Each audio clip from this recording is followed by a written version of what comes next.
Hi hello friends, എല്ലാ കൂട്ടുകാർക്കും ചെമ്പനീർ പൂവിൻ്റെ പുതിയൊരു റിവ്യൂയിലേക്ക് സ്വാഗതം. അങ്ങനെ നമ്മുടെ സുധി ആണെങ്കിൽ ഒരു സന്യാസിയുടെ അരികിലേക്ക് പോയിട്ട് സന്യാസി പറയുന്നുണ്ട്, ഇത് നിങ്ങൾക്ക് ശരിക്കും ദോഷം വരുന്നത് തന്നെയാണ്, അതുകൊണ്ട് തന്നെ നിങ്ങളുടെ വസ്ത്രം ഈ ദോഷത്തിൽ നിന്ന് നിങ്ങളെ അകറ്റും. ഞാൻ പറയുന്ന നിറത്തിലുള്ള വസ്ത്രം ഓരോ ദിവസം ഇട്ടാൽ മതി എന്ന് പറഞ്ഞ് തിങ്കൾ തുടങ്ങി ഞായർ വരെ ഏത് നിറത്തിലുള്ള ഷർട്ട് ഇടണം എന്നൊക്കെ നമ്മുടെ ആ പൂജാരി പറഞ്ഞു കൊടുക്കുകയാണ്. അതൊക്കെ വിശ്വസിച്ചിട്ട് സുധി അവിടെ നിന്നും പോരുകയും ചെയ്യുകയാണ്. അങ്ങനെ സുധി ഈ ഒരു മഞ്ഞ തുണി, ഒരു മുണ്ട് പോലെ ഇത് മഞ്ഞ കളറുള്ളത് അത് ഇങ്ങനെ പുതച്ചിട്ട് അവൻ്റെ ഷർട്ട് ഊരി കയ്യിൽ പിടിച്ചിട്ട് ഇങ്ങനെ വരുന്ന കാണുമ്പോൾ ചന്ദ്രക്ക് ഇങ്ങനെ എന്താടാ നിനക്ക് പറ്റിയെന്നൊക്കെ ചോദിക്കുന്നുണ്ട്.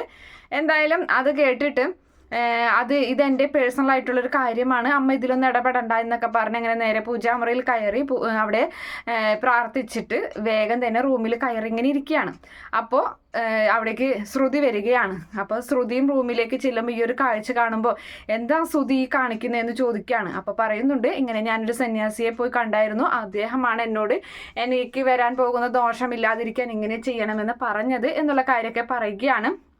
അങ്ങനെ എൻ്റെ ശ്രുതി നീ ഇങ്ങനെയൊക്കെ ആയാലോ എന്നൊക്കെ പറഞ്ഞ് ശ്രുതി ഒരുപാട് ദേഷ്യപ്പെടുന്നുണ്ട്, ശ്രുതിയോട് ദേഷ്യപ്പെടുന്നുണ്ട്. അങ്ങനെ അതിന് ശേഷമാണെങ്കിൽ ഇവിടെ അതായത് നമ്മുടെ രേവതിയുടെ പൂ കെട്ടുന്ന കുറേ ചേച്ചിമാരുണ്ടല്ലോ, അവരുമായിട്ട് ഇങ്ങനെ സംസാരിച്ച് നിൽക്കുകയാണ്. അപ്പോൾ അവർ പറയുന്നുണ്ട്, അവരുടെ ഭർത്താക്കന്മാരെ പറ്റി പറയുകയാണ്, നമ്മൾ എന്തൊക്കെ നല്ല കാര്യങ്ങൾ ചെയ്തു കൊടുത്തു കഴിഞ്ഞാലും നമ്മുടെ ഭർത്താക്കന്മാർ നമ്മൾക്ക് വേണ്ടി ഒരു നല്ലൊരു വാക്ക് പറയില്ല. കല്യാണം കഴിഞ്ഞ അവസരമൊക്കെ ആയിരുന്നെങ്കിൽ നമ്മൾ എന്ത് ചെയ്താലും അവർ നമ്മളെ പുകഴ്ച് സംസാരിക്കുമായിരുന്നു. പക്ഷെ ഇപ്പോൾ എന്ത് ചെയ്താലും അങ്ങനെ നമ്മളെ ഒന്നും എപ്പോഴും കുറ്റം മാത്രമേ കണ്ടെത്തുള്ളൂ എന്ന് പറയുമ്പോൾ അവിടെയുള്ള മറ്റുള്ളവരും പറയണം അത് ശരിയാണ്. അതേ സ്ഥാനത്ത് ഇപ്പം എന്തെങ്കിലും ഒരു കറിയിൽ ഒരു ഇത്തിരി ഉപ്പ് കൂടെ ഒരു ഇത്തിരി എരിവ് കൂടെ എന്തെങ്കിലും ചെയ്തിട്ടുണ്ടെങ്കിൽ അവർ അത് വലിയ രീതിയിൽ പ്രശ്നം ഉണ്ടാക്കി അവരത് എല്ലാവരെയും അറിയിക്കും. പക്ഷേ നല്ലത് എന്തെങ്കിലും വെച്ച് കൊടുത്തു കഴിഞ്ഞാൽ അത് അവർ തിന്നെഴുന്നേറ്റ് പോവുകയും ചെയ്യും. അതിനെ പറ്റി നമ്മളോടൊരു നല്ല വാക്ക് പറയുകയും ഇല്ല. അങ്ങനെയാണ് നമ്മുടെ കാണുങ്ങൾ എന്ന് പറയുമ്പോൾ രേവതി പറയുകയാണ്, എൻ്റെ സച്ചിയേട്ടൻ അങ്ങനെയൊന്നുമല്ല, എൻ്റെ സച്ചിയേട്ടൻ ഭക്ഷണം കഴിച്ച് ഇഷ്ടപ്പെട്ട് കഴിഞ്ഞാൽ എന്തായാലും എന്നോട് നല്ല അഭിപ്രായം തന്നെയാണ് പറയാറ് എന്ന് പറയുന്നുണ്ട്. എന്നാൽ കാണാമെന്ന് പറയുകയാണ്. അപ്പോൾ കാണാമെന്ന് പറഞ്ഞു. അപ്പോൾ ഈ എന്താ പറയുക, ഈ ചെറുപയർ കൂട്ടിയിട്ടുള്ള ഒരു ദോശ ഉണ്ടാക്കുന്ന ഒരു വിഭവം, അങ്ങനത്തെ ഒരു വിഭവം അവിടുത്തെ ആ ചേച്ചിമാർ പറഞ്ഞു കൊടുക്കുകയാണ്. നല്ല ടേസ്റ്റ് ഉണ്ട് എന്ന്, എന്തായാലും നീ അത് ഉണ്ടാക്കി നിൻ്റെ ഭർത്താവിന് കൊടുക്കും. അങ്ങനെ നിൻ്റെ ഭർത്താവ് നിന്നോട് നല്ലത് പറയുകയാണെങ്കിൽ, നീ ഉണ്ടാക്കിയത് നല്ലതാണെന്ന് നിൻ്റെ ഭർത്താവ് നിന്നോട് പറയുകയാണെങ്കിൽ ഞങ്ങൾ നിന്നോട് സമ്മതിച്ച് തരാം. അപ്പോൾ 50 രൂപയ്ക്ക് അവർ പരസ്പരം ബെറ്റ് വെക്കുകയാണ്. സച്ചി എന്തായാലും ഇവൾ ഉണ്ടാക്കി കൊടുക്കുന്നത്, രേവതി ഉണ്ടാക്കി കൊടുക്കുന്ന എല്ലാ ഭക്ഷണത്തിനും നല്ലത് പറയാറുണ്ടല്ലോ. അപ്പോൾ ആ ഒരു ധൈര്യത്തിൽ രേവതി പറയുന്നുണ്ട്, എൻ്റെ ഭർത്താവ് ഉറപ്പായിട്ടും എന്നെ എന്തായാലും നല്ലത് പറയും എന്ന് പറഞ്ഞിട്ട് ധൈര്യത്തോടു കൂടി അവരോട് ബെറ്റും വെച്ച് വീട്ടിലേക്ക് പോവുകയാണ്. അങ്ങനെ രാവിലെ തന്നെ പച്ച കളറിലുള്ള ഒരു ദോശ ഉണ്ടാക്കി വെക്കുന്നുണ്ട്. അപ്പോൾ അത് ആദ്യം തന്നെ കഴിക്കാൻ വരുന്നത് രവീന്ദ്രനാണ്. അപ്പോൾ എന്താ മോളെ ഇങ്ങനത്തെ ഒരു കളർ എന്ന് ചോദിക്കുമ്പോൾ ഇങ്ങനെ വിവരം പറയുകയാണ്. ഇത് ഞാൻ പണ്ട് KSRTC ബസ്സിൽ അങ്ങനെ പോയിരുന്ന സമയത്ത്, ജോലിക്ക് പോയിരുന്ന സമയത്ത് ഞാൻ ഇത് കഴിച്ചിട്ടുണ്ട്, നല്ല ടേസ്റ്റാണ് എന്ന് പറഞ്ഞിട്ട് അത് കഴിച്ചിട്ട് അടിപൊളി മോളെ എന്ന് പറയുന്നുണ്ട് നമ്മുടെ രേവതിയോട്. അതിനുശേഷം ചന്ദ്ര വരികയാണ്. ചന്ദ്രയും ചോദിക്കുന്നുണ്ട്, എന്താണ് ഈ ദോശയുടെ കളർ ഇങ്ങനെയെന്നൊക്കെ ചോദിച്ച് ചന്ദ്രയും കഴിച്ചിട്ട് പറയണം, കുഴപ്പമില്ല. ചന്ദ്ര എന്തായാലും നല്ല വാക്കുകളൊന്നും പറയില്ലല്ലോ, അപ്പം എന്തായാലും കുറ്റം പറയാതെ കുഴപ്പമില്ല എന്നിങ്ങനെ പറയുന്നുണ്ട്. അതിനുശേഷം ശ്രുതിയും അതുപോലെ തന്നെ നമ്മുടെ ശ്രീകാന്തും വർഷയും ഒക്കെ വന്ന് ഭക്ഷണം കഴിച്ചിട്ട് അവരൊക്കെ തന്നെ നല്ല അഭിപ്രായങ്ങൾ പറയുകയാണ് രേവതിയോട്. രേവതിക്ക് അത് ഒരുപാട് സന്തോഷമാവുകയും ചെയ്യുന്നുണ്ട്. ശ്രുതിയാണെങ്കിൽ സന്യാസി പറഞ്ഞ നിറത്തിലുള്ള ഷർട്ടൊക്കെ ഇട്ടിട്ടാണ് വരുന്നത്, വെള്ള ഷർട്ടാണ് അന്ന് ഇട്ടിട്ടുള്ളത്. അങ്ങനെ അതൊക്കെ ഇട്ടിട്ടാണ് വരുന്നത്.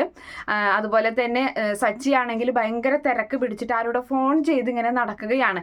അപ്പോൾ ചന്ദ്രയാണെങ്കിലും അതുപോലെ തന്നെ രവീന്ദ്രനാണെങ്കിലും പറയുന്നുണ്ട്, അവനോടൊന്ന് ഒച്ചെടുക്കാതിരിക്കാൻ പറയുമെന്ന് ചന്ദ്ര പറയുമ്പോടാ, ഭക്ഷണം കഴിക്കുന്ന നേരത്തെങ്കിലും നീ മര്യാദയ്ക്ക് സമാധാനത്തോടുകൂടി ഇരുന്ന് കഴിക്കടാ, ഫോണ് അവിടെ എടുത്ത് വെക്കടാ എന്ന് പറയുമ്പോൾ അയ്യോ ഇത് അർജൻറ്റ് കോളാണ് അച്ഛാ എന്നും പറഞ്ഞിട്ട് അവിടെ നിന്നും എഴുന്നേറ്റ് നിന്നിട്ട് ദോശ അവനിങ്ങനെ മടമടാന്നും പറഞ്ഞിങ്ങനെ കഴിച്ചുകൊണ്ടിരിക്കുകയാണ്. അപ്പോൾ ദോശ തീരണ സമയത്ത് ചട്നി ചോദിക്കുന്നുണ്ട്, ചട്നി കഴിയുന്ന സമയത്ത് വെള്ളം ചോദിക്കുന്നുണ്ട്. എന്തായാലും ഭക്ഷണമൊക്കെ അവൻ ഫോൺ ചെയ്തുകൊണ്ട് ഒരു ചെവിട്ടിൽ ഫോൺ വെച്ചിട്ടാണ് ഇങ്ങനെ സംസാരിക്കുന്നത്, ഇത് കഴിച്ചുകൊണ്ടിരിക്കുന്നത്. പറയണത്.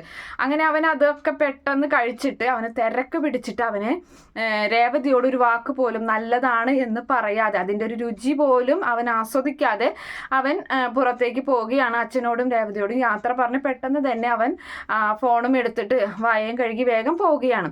അത് കാണുന്ന രേവതിക്ക് സങ്കടം വരികയാണ്. എന്തായാലും രേവതിയെ പിറ്റേ ദിവസം അന്ന് തന്നെ അവർ ചേച്ചിമാർ അവിടെ പൂ കിട്ടുന്ന ചേച്ചിമാരെയൊക്കെ കളിയാക്കുന്നുണ്ട്. ഇപ്പം എന്തായി ഞങ്ങൾ പറഞ്ഞത് എന്നും ചോദിച്ച് കളിയാക്കുകയൊക്കെ ചെയ്യുന്നുണ്ട്. എന്തായാലും അതിന് ശേഷമാണെങ്കിൽ ഈ പറയുന്ന ശ്രുതിയുടെ മകൻ്റെ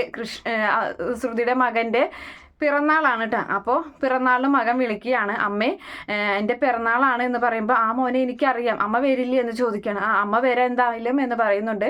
അപ്പോൾ എനിക്ക് അമ്മമ്മ എനിക്ക് ഡ്രസ്സ് എടുത്ത് തരാമെന്ന് പറഞ്ഞു, പക്ഷെ ഞാൻ വേണ്ടാന്ന് പറഞ്ഞു. അപ്പോൾ അതെന്താടാ വേണ്ടാന്ന് പറഞ്ഞത് എന്ന് ശ്രുതി ചോദിക്കുമ്പോൾ, അതെ എനിക്ക് അമ്മ വരുമ്പോൾ ഈ ഡ്രസ്സ് എടുത്തുകൊണ്ട് വന്നാൽ മതി, അപ്പോൾ എന്ത് ഡ്രസ്സാണ് മോന് വേണ്ടതെന്ന് ചോദിക്കുമ്പോൾ ഇങ്ങനെ കോട്ടൊക്കെ ആയിട്ടുള്ള നല്ലൊരു അടിപൊളി ഡ്രസ്സിനെ പറ്റിയൊക്കെ പറയുന്നുണ്ട്. അപ്പോൾ അത് നന്നായിരിക്കും മോന്, ഞാൻ എന്തായാലും വരുമ്പോൾ മോന് വാങ്ങിക്കൊണ്ട് വരാട്ടോ എന്ന് പറയുകയാണ്. അങ്ങനെ ഫോൺ കട്ട് ചെയ്യുന്നുണ്ട്.